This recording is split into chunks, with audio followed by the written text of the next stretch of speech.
it's a lot different than it was when you and I first came here in terms of scope and program mix and all that sort of thing. But the personal relationships, these things that part of what and I mentioned the Essential Eastern a while ago, and this is a part of it.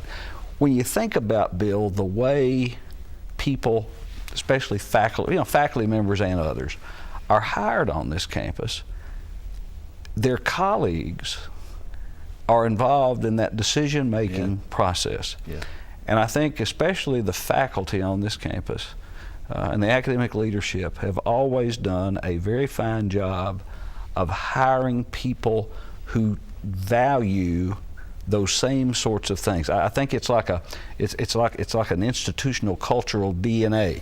Yeah. So there's a connection in that between the faculty that we have on this campus today and going back over this long period of time that you and I have described. I know that when we go visit alumni, whether it's somebody that graduated in the 40s, you talk about Spider Thurman, in the 40s, or whether it was somebody just 2 years ago, they all talk about Eastern faculty members exactly the same way. It was really a learning and teaching community, teaching in the best sense of the word. And I think that's still a fundamental part of the institution. I certainly hope that it is. It would break my heart if it wasn't. Well, it's harder I don't know as much about it. I do know that one of the times when that could have changed, and it didn't, was in the 60s, when so many people were hired in such a rapid amount of time.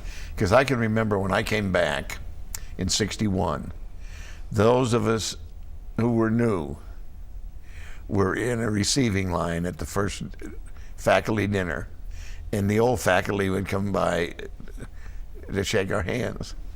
Later on, in 64, 65, there were more new faculty every year than there were us old ones. When I first taught at Eastern in the history department, there were 5 full-time members, and the chairman, Kearney Adams, and me, I was part-time. So 7 of us, 6.5 actually, members in the history department. We taught all the history, political science, and philosophy, taught at Eastern. By the end of the next decade, there were about 72 people teaching those courses. That's how Eastern grew. So we decided that we'd talk to Dr. Martin about having coffee and donuts at the faculty lounge. So I was elected as a committee of one to go over and talk to him. And I went in there and he said, what do you want now? And I said, we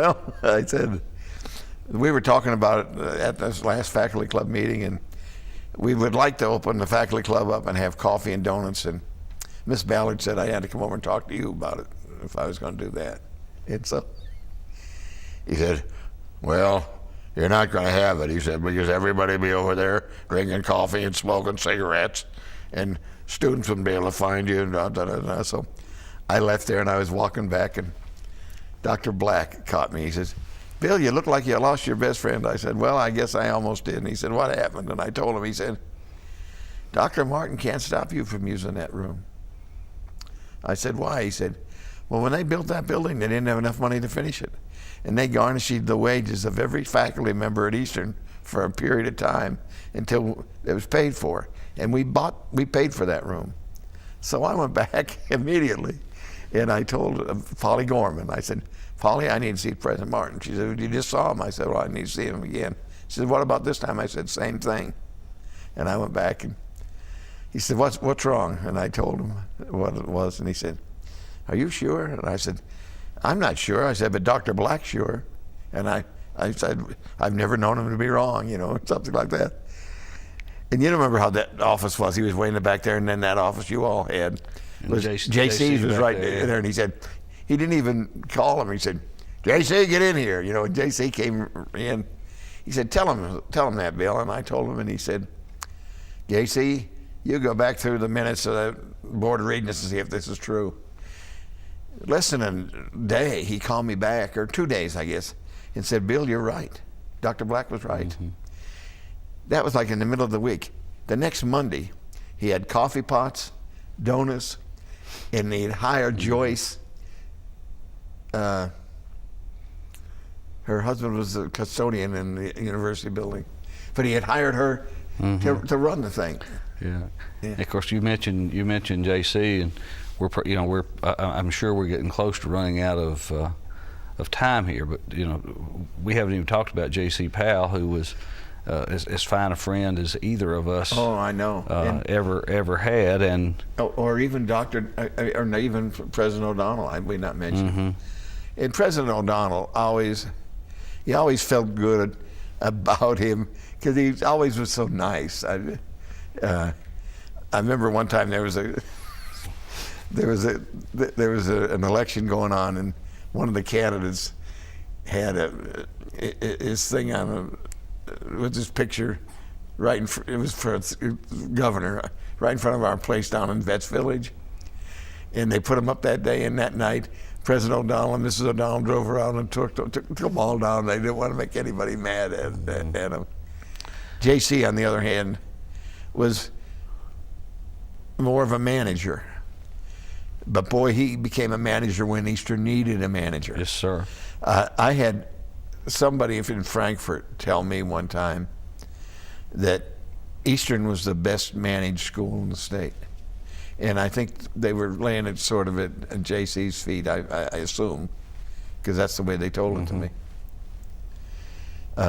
Another thing I was going to talk about tonight and never did, about other faculty members at Eastern. There were just a lot of them that, when I first came here, were great to people.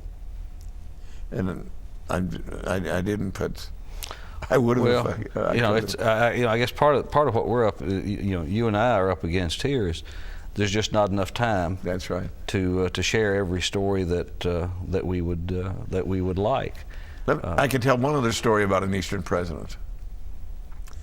You. All right. I was on your when you did your doctorate over UK. I was on your orals committee. Well, and I need to tell you why you were on my orals committee. You picked me. Well, they told I forgot now who it was gave me the advice, but they said, you're going to have 3 UK people and 2 Eastern people. Be sure you'll pick Eastern people that won't let themselves be run over. So I picked you and Dixon Barr. Yeah, I know. Because there wasn't any chance that they were going to run over you and Dixon. But anyway, I came back from that day when you did your orals, and I told Marion, I said, Doug Whitlock made Eastern look good today, because you really aced them. I mean, you did as good a job as I've ever heard in something like that, and I've always appreciated that. I appreciate that, and you're significantly responsible. I asked for you that. the right questions, maybe. Well, you asked me. Well, you and others. Yeah. I tell our faculty.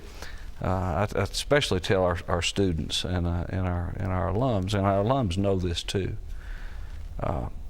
Since I graduated from Eastern, I have worked with or competed against graduates from a lot of what people would consider to be the, quote, brand name institutions of this country.